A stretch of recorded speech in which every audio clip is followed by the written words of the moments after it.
বলো। সালাম আলাইকুম, কেমন আছেন ভাবি? ছেলে মেয়ে কয়জন?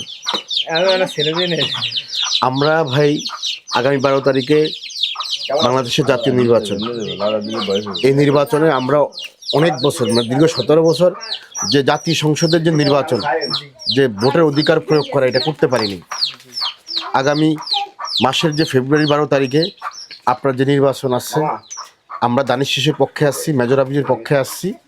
আপনাদের যে ভোটের যে অধিকার, এটা ইনশাল্লাহ ভোট কেন্দ্রে যাবেন, সবাই ভোটের যে অধিকার এটা প্রয়োগ করবেন। আপনার ভোট আপনি দিবেন, যাকে ইচ্ছে তাকেই দিবেন।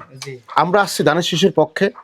আমাদের প্রার্থী যদি কর্মকাণ্ড বিগত দিনের আপনার যদি পছন্দ হয়, যে উনি একজন ভালো মানুষ, বীর মুক্তিযোদ্ধা, উনি এদেশের স্বাধীনতা সংগ্রামে মুক্তিযুদ্ধে ওনার অবদান, উনি এদেশের 6 বার এমপি নির্বাচিত হয়েছে, সকল ওনার গুণাবলী যদি বিশ্লেষণ করে আপনার বিবেচিত হোক, তাহলে ইনশাল্লাহ ধানের শীষে ভোট দিয়েন। তবে আপনারা সকলে 12 তারিখে ভোট কেন্দ্রে যাবেন, ঠিক আছে ইনশাল্লাহ। জি, দোয়া রাখবেন।